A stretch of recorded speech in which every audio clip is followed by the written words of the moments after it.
Ayan, magandang umaga po sa ating lahat. Good morning. Magandang umaga po.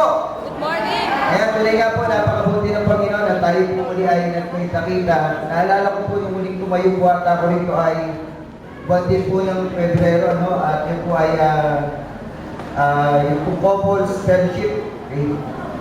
Alam niyo po, isa po sa nakasanayan ko po nung bagong pastor po ako ay na-require po kami na lagi po naka-long sleeve, naka-necktie.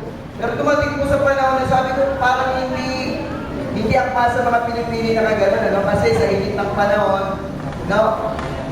Tapos po, minsan, nung nakaraan lang akong, I think it was in October, nagkaroon po ng anniversary ang Liliw. At in-invite po nila ako, doon po sa lugar ng Liliw ay kailangan po nakaporma yung mga tagapagsalita. Biyaya po ng Diyos, meron pong kamag-anak ako na bumili ng barong, hindi naman po ginagamit na dahil nasa Amerika. Pinadala po at yung po ay ginamit ko, isang beses lang po niya nagamit. So ginawa ko po ito po ay pinag-dry clean ko. Yung po pinag-dry clean ko po ito, hindi po dry clean ang ginawa. Ano? Habang ako pinag-sensor, nagulat ako sa pagkat yung barong ko po ay inalat niya pala ng todo. So nagbitak-bitak po yung barong. Ano? Hindi ko napansin na ako nag-sensor po ako tinitingnan lang po pala ng tao ay yung aking pagkitura sa pagkat para ako simple ng gulo. No?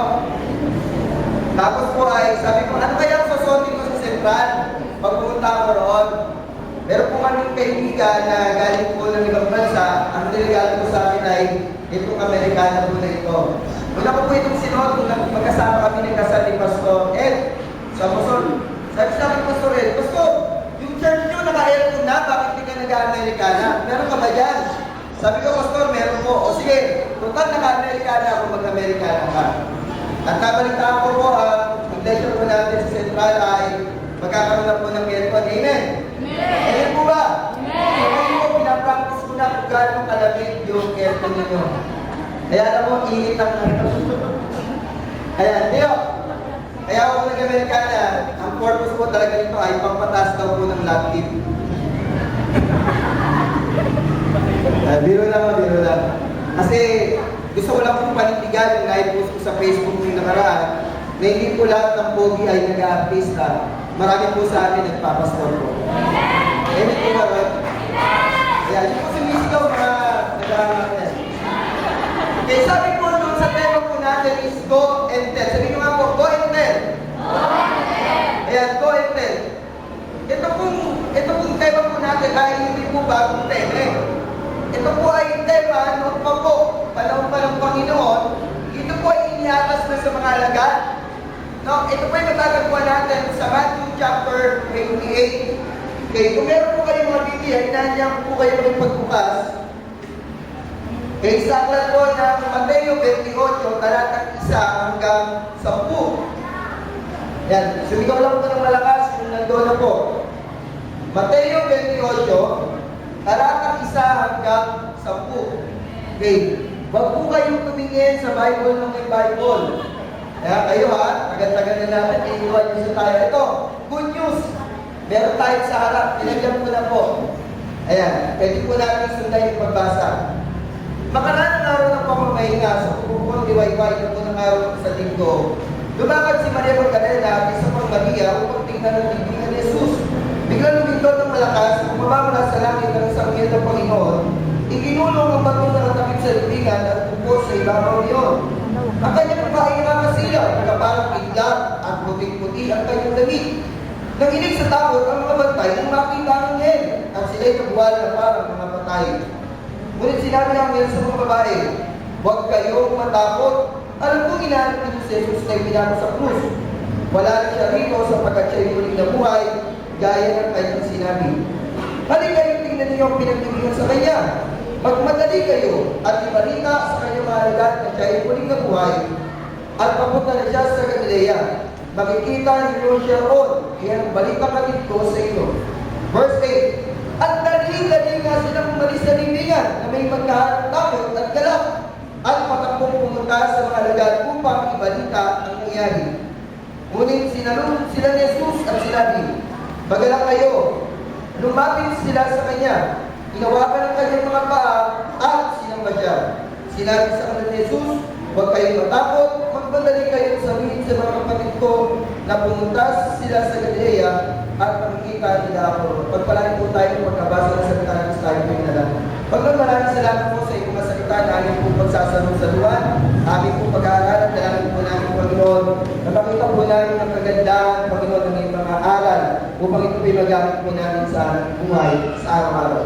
Kung aming dalangin sa kalan ng Ama, ng Anak, at ng aming Espiritu Santo. Amen. Dito po makita po natin sa talata, meron pong binabanggit, diin na lang po natin, ano po sa slide, hinighlight po dyan,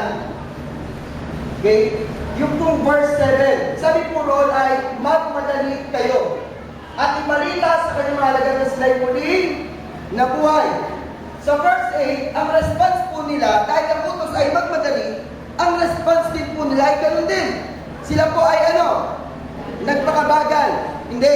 Sila ay daling-dali. Ibig sabihin, there was an immediate response. Okay, nagmadali po sila. Okay, tingnan po natin. Sige, tuloy mo naman. Sa verse 10, sabi po roon, magmadali kayong sabihin sa mga kapatid ko. Tingnan niyo po. Alam niyo po, sa journalism, no, yung mga nag-aaral, yung mga estudyante, o yung mga pamilya sa journalism, kapag ang salita po ay inuulit, inuumit na po yun. Redundancy po yun. No? Ino-cross out na yun, inuumit, tinatanggal. Hindi pwede na sa dyaryo paulit-ulit ng salita. Pero sa Bible po, kapag ang salita ay inuulit, ibig sabihin, napakahalaga. Sabihin nyo nga po, napakahalaga. Napakahalaga. Kaya po, kung ako'y paulit-ulit mamaya, ibig sabihin, napakahalaga. Tama po ba? Nandiyan po ba kayo? So, mga 2 oras tayo mag-usap, paulit-ulit lang. Okay? So, tingnan po natin sa wikang Ingles, ganito po ang sinasabi. Okay? Sa verse 7, sabi, then go quickly and tell his disciples. Kaya po makikita niyo yan ang natin, ano? Nakita niyo po ba yung similarity? Okay, sabi, go quickly and tell his disciples. Sa verse 10, sabi, do not be afraid, go and what? Go and go and go and tell. No, sabi, magpadali kayo sabihin. Okay, let's study the word, yung ating pong tema. Go and tell. Ano po ba yung pangahulugan po nito na dapat po natin maunawaan? Okay, number 1 is the word go. Okay, sabi po nito, go gives us the direction of where we should be. Yung salita daw kung go ay nagsasabi kung saan tayo dapat pumaroon. It shows us a direction. No, nagpapakita ito kung saan tayo pupunta. Sa kaliwa ba? Sa kanan ba? Tayo ba ay pasulong? Tayo po ba ay patras? Bilang isang Kristiyano, ang lakad po natin dapat laging pasulong. Sabihin sa katabi mo, pasulong. Kaya tama yung awit kanina eh. Ito ang panahon na di na uso ang mag-backslide. Hello? Alam niyo po, sa ibang bansa, balitang-balita na po na yung mga kaganapan na sinasabi sa Bible na magaganap sa huling panahon ay nangyayari na. Nangyayari na po.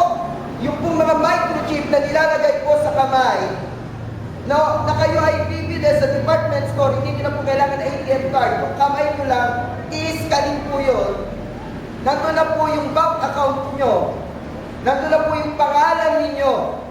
Pag in-scan po yun, pwede ka lang bumili. Sa mga darating pong panahon, mga kapatid, ganyan na po ang mangyayari.